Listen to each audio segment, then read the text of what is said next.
Hi YouTube, Engineer Boy 100 here. This is a quick video on the battery holders inside of these Saramonic TX10 microphone transmitters. Some of them lose connection because they don't have the configuration that includes the springs. Okay, I'm going to show you two others. This has the springs. See the springs inside, and that maintains the tension on the batteries. But some just have little plates, and that does not maintain the tension. So I'm going to show you what I did to fix mine and make it work correctly.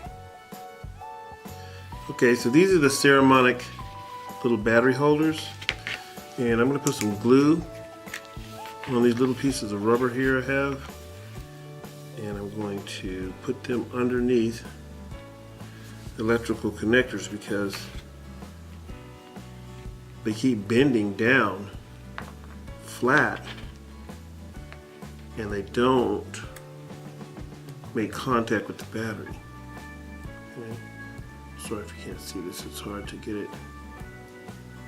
There we go. So I'm going to glue these little pieces of rubber underneath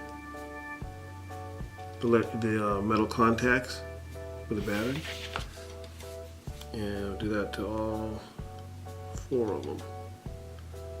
That way they don't bend down and then cause the microphone to shut off while I'm videotaping.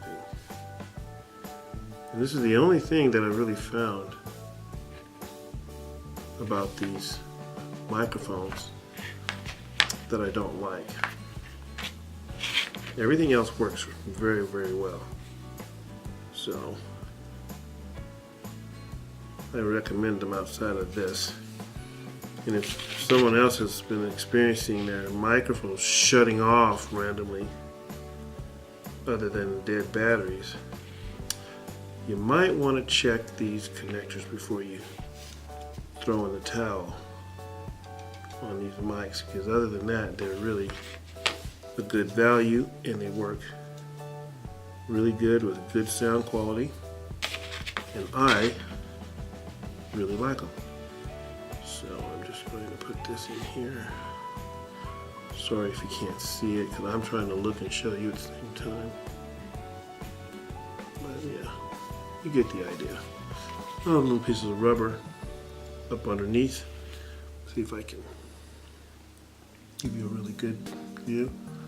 Little pieces of rubber under there, and that is what I have done for the Saramonic microphone